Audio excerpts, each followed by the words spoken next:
चला आता फक्त एकच गोष्ट राहील, आमच्या दादाची आन बान शान आणि जान.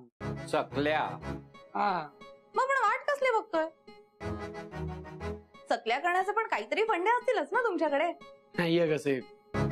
चकली म्हणलं ना की आमचे कुठलेही फंडे, मग संडे असो वा मंडे, वर्क होत नाही. हे डिपार्टमेंट फक्त 2 माणसांचं, वंदू आणि दादा. आणि आज दादा घरी नाहीये आणि वंदू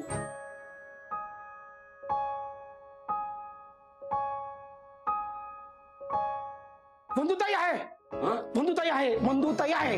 काय बोलतोय? गेला कुठं पळत? पिंट्याच्या डोक्यावर परिणाम झालाय. डोक्यावर परिणाम नाही झाला, योग्य वेळी डोकं चाललंय. ही बंधुताईची पाककृतीची वही, इतकी वर्ष मी जपून ठेवली होती, त्याच्यात नक्की चकलीची रेसिपी असणार बघ. हा आईची.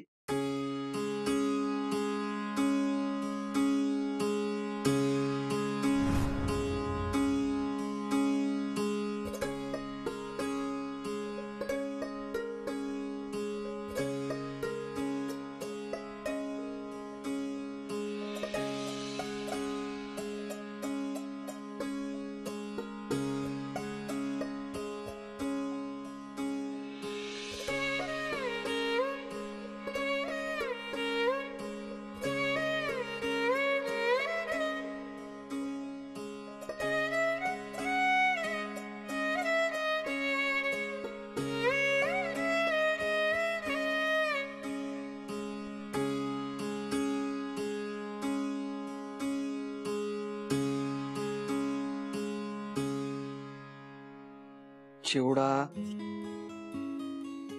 करंजी, शंकरपाळी,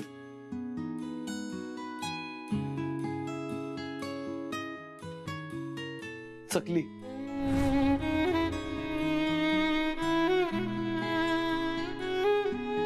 चकली चकली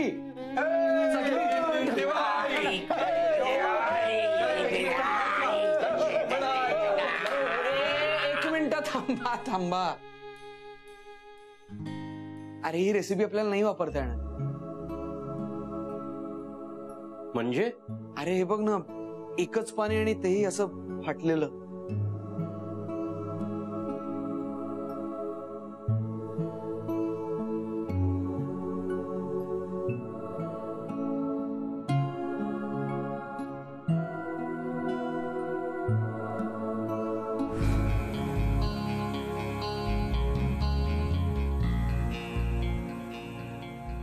मग काय झालं? The glass is half full, not half empty. अगं बाई, एवढं इंग्लिश नको. ही दिवाळी आहे, ते सगळं ख्रिसमसला चालेल. अहो म्हणजे ग्लास अर्धा रिकामा आहे म्हणून उदास का व्हायचं? उलट ग्लास अर्धा भरला आहे याच्याबद्दल खुश व्हायला पाहिजे ना आपण. अर्धी रेसिपी तरी आहे आपल्याकडे. नाही पण ज्या गोष्टी दिसत नाहीत त्याचं काय करायचं? ज्या गोष्टी याच्यात नाही आहेत त्या गोष्टींची कल्पना करायची. आपण गायलेल्या जागा भरतो ना तसं. मला काही कल्पनाच करवत नाहीये की असं केल्याने काय बनेल.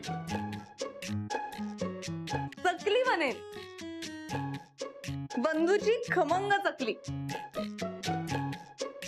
मामा तुम्ही एक काम करा, तुम्ही जाऊन आराम करा. इथून पुढे मी आणि आदित्य सांभाळून घेऊ.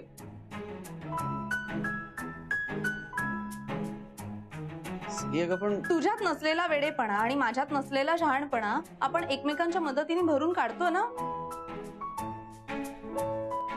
जसं आपण टीम म्हणून एकमेकांना कंप्लीट करतो, पूर्ण करतो, तशी ही रेसिपी का नाही आपण कंप्लीट करू शकत?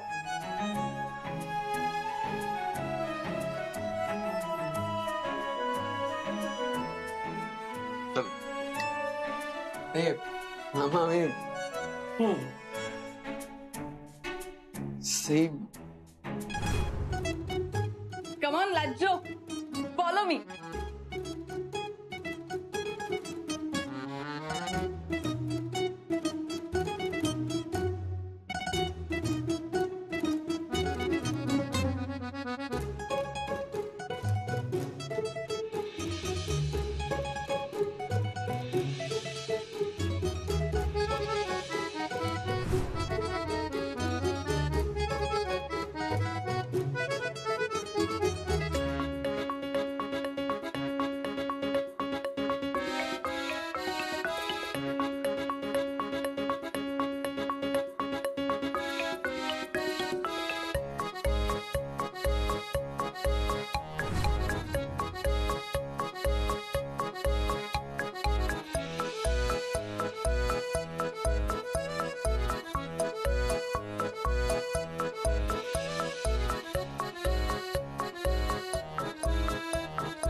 खायचं मी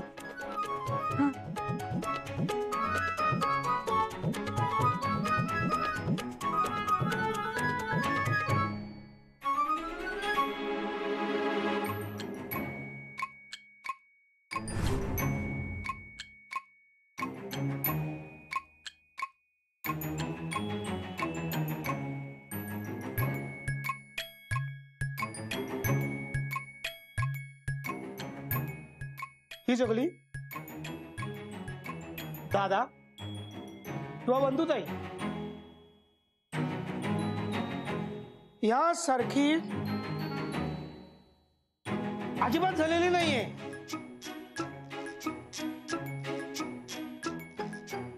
पण ही चकली अतिशय खमंग, खुसखुशीत आणि स्वादिष्ट झालेली आहे.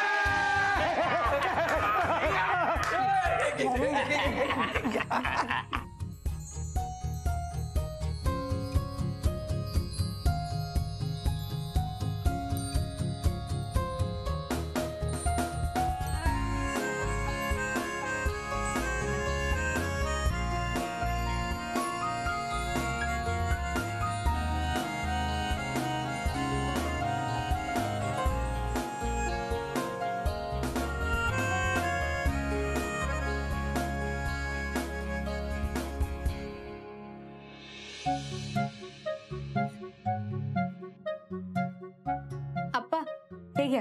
काय काय घेऊन आलं आमच्या सूनबाई, जरा बघू तरी. फार काही नाही, वरण भात आहे आणि मी बनवलेल्या चकल्या. चकली कशी गोल झाली, अगदी हिच्या बांगड्यांसारखी. काय ग, बंधूनी तू मिळून बनवलीस ना? हो, आम्ही मिळूनच बनवली. त्यांनी सांगितली तशी मी बनवली. वाटलं मला, झड पाहूनच वाटलं. आप्पा अजून काही आणू तुम्हाला? नाही नाही, पण का ग, तुला ती गंमत हवी आहे ना? हो. म्हणजे आधी जेवून घे, आधी पोटोबा आणि मग बुटोबा. येऊन ये, गंमत तयार आहे. चालेल आप्पा, लवकरात लवकर येते इथे.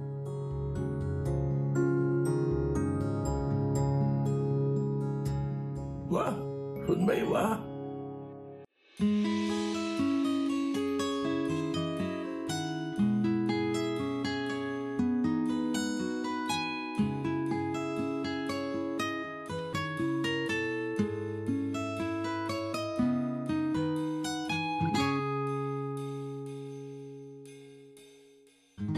काय का, काय झालं? नाही, काही नाही. अगं मग उठलीस का? बस की.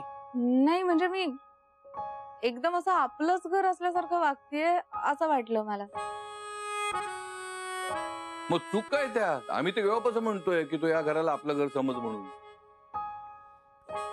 अगं बस बस, नाहीतरी काय, या झोपाळ्याला या अशा ओबड चड्डी बनियान घातलेल्या म्हाताऱ्यांना झुलवून झुलवून हा झोपाळा कंटाळलेलाच आहे. आरामखोर आहे ना. या झोपाळ्याला बंधुताईची सवय होती, आता तुझी होईल. बस बस.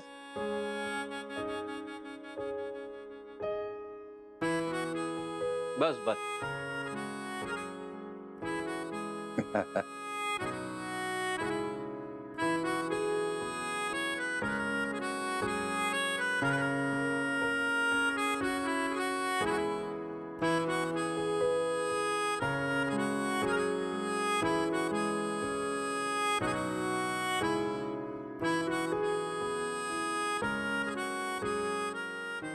मी एक विचारू तुम्हा सगळ्यांना.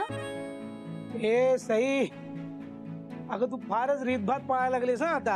हे बघ, दादा इथे नाहीये तेव्हा आमच्या समोर ह्या फॉर्मॅलिटीज नको. आणि एक काय 10 विचार ना बिंदास. तुम्ही सगळ्यांनी आदित्यला लहानाचं मोठं केलं, वाढवलं. तो इतका सरळ, मनाने चांगला, इतका असं माणूस बनलाय ना तो फक्त तुमच्यामुळे. पण हे घर कसं चालवलं तुम्ही, ते सुद्धा एका बाई शिवाय. म्हणजे आमच्याकडे ना घराची सगळी जबाबदारी मम्मावरच. मम्मा चंदू काका, बाकीचे सर्वंट या सगळ्यांना कामाला लावत असे, म्हणून घर जरा व्यवस्थित राहते.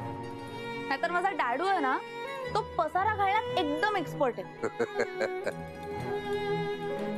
म्हणजे मम्मा एक जरी दिवस घरी नसली ना तरी तो वेडा होतो, त्याला काही सुचत नाही, काही सापडतही नाही. आणि तुम्ही तर सगळेच पुरुष आहात या घरात, तरी कसं काय इतकं छान जमवतं सगळं. अगं सई, तुला एवढं कौतुक वाटतंय ना, तेवढं खरंच आम्ही काही करत नाही. नाही कसं, मी पाहिलंय ना, तुम्ही नोकरी धंदे सांभाळता, आप्पांची काळजी घेता, शिवाय घरातलं जेवण करणं असेल, घराची साफसफाई असेल, मग असं डेकोरेशन वगैरे, म्हणजे सणवारांना डेकोरेशन करता, फराळ करता, सगळ्याच गोष्टी करता तुम्ही. आणि ते सुद्धा किती छान करता. अगं आज जसं तुझ्या बाबतीत घडलं ना, तसंच आमच्या बाबतीतही घडलं. म्हणजे काय, एकदा अंगावर जबाबदारी पडली ना की माणूस सहज सगळं शिकतो. मीच काय, माझ्यासारखी माझ्याच वयाची कित्येक मध्यमवर्गीय मुलं स्वतःच्या घरचा, स्वतःच्या कुटुंबाचा भार पेलताय. आधी आई गेली, मग नंतर बंधुताई गेली. त्या दोघी गेल्यानंतर हे घर कसं बसं आम्ही सावरलंय. म्हणजे आम्हाला जमेल तसं. हा नाही, तोडका मोडका असला तरी आम्ही हा संसाराचा गाडा ढकलतोय. पण घरच्या बाईची जागा कोणीच घेऊ शकत नाही. एवढे वर्ष स्वयंपाक करतोय, पण अजून सुद्धा पोळी करताना किंवा उलटताना हात भाजतो. शेगडी जणू सूड उगवते आमच्यावर. पण घरच्या बाईला कधीच तिची झळ लागत नाही. आम्ही जेव्हा पुऱ्या करतो ना, त्या कढईमध्ये एवढं तेल ओतलं जातं की तेवढ्या तेलात महिनाभरचा स्वयंपाक होऊ शकतो. पण घरच्या बाईच्या हातून तेलाचा एक थेंब वाया जात नाही. अगं बाई, सुईत धागा होण्यात आयुष्य जातं. अजूनही सुई बटना किंवा शर्टापेक्षा पोटातच जास्त घुसते. एवढ्या वेळेत घरातली बाई अंगावरच्या शर्टाला बटन शिवून दाताने धागा तोडून पुढच्या कामाला लागते. पण करेक्ट. एवढंच काय, चादरीची घडी घालायला गेलो तो 2 टोकं जुळतात, पण दुसरी 2 टोकं कधीच जुळत नाही. आणि घरच्या बाईची म्हणजे संसाराची घडी कधी विस्कटत नाही.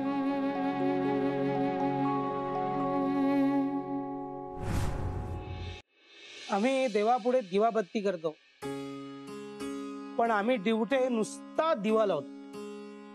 पण घरात खरी प्रसन्नता किंवा खरा प्रकाश बाईमुळेच. आम्ही सणासुदीला ना सजावट वगैरे करतो, सगळं करतो, पण घरातल्या स्त्रीचा घरातला नुसता वावर त्या घराला शोभा आणतो. त्याची सर कशालाच नाही, नाही का? थोडक्यात काय, जे बाईला सहज जमतं ना ते पुरुषाच्या जातीला पूर्णपणे कधीच जमू शकत नाही. पुरुषांना हिशोब चोख जमत असेल, पण संसाराची गणित बाईलाच ठाऊक असते. पुरुषांनी किती नीटनेटकेपणा दाखवला ना तरी नेटकेपणाला जे वळण असतं ना ते बाईच लावू शकते. म्हणजे घरकाम पुरुष करू शकतो, पण घरकाम नक्षीकाम वाटतं ते घरातल्या बाईमुळे. आई आणि वंदू असताना घर जसं दिसायचं ना तसं ठेवण्याचा प्रयत्न करतो. हे आमच्या संसाराची विस्कटलेली घडी दिसू नये म्हणून आम्ही तो संसार कपाटात बंद करून ठेवतो आणि कपाट बाहेरून साफसूफ करतो. आणि जर का चुकून कोणी त्या कपाटाजवळ गेला आणि कपाट उघडलं तर मग तो विस्कटलेला कोंबलेला सगळा संसार धाड धाड धाड धाड अंगावर पडणार त्याच्या. आम्ही सगळे डिफेक्टिव्ह पीस म्हणजे सगळेच पुरुष असतात, पण त्या डिफेक्टिव्ह पीस ना इफेक्टिव्ह करण्याचा मार्ग बाई दाखवते. म्हणूनच या घराला एका बाईची, सुनबाईची गरज.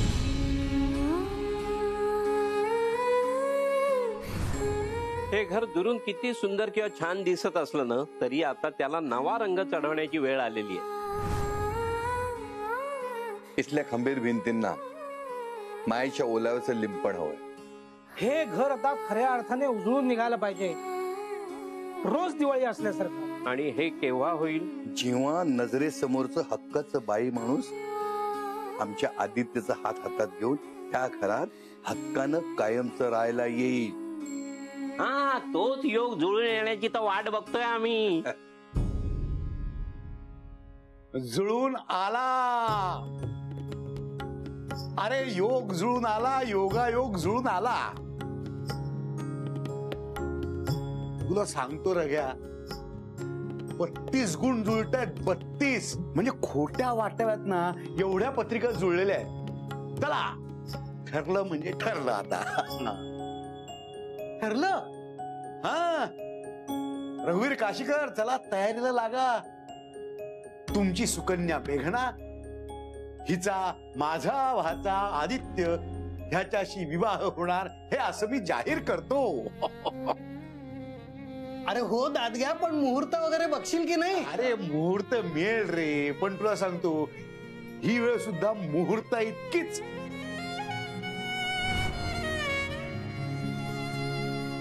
करा करा करा, विचार करा. वेळ आहे तोपर्यंत विचार करा. कसं आहे ना सई, तुला हे घर आवडतं, घरातली माणसं पण आवडतात, मग इकडे शिफ्ट व्हायला काय हरकत आहे? हो हो सई, तुझ्यासाठी खोली आहे या घरात. खोलीच काय, एक माणूस देखील ठेवतो दिमतीला. काय आदित्य? हा, करा, विचार करा. वेकन्सी आहे तोपर्यंत विचार करा. भाई, अरे कोण बरे असेल या घरची सून?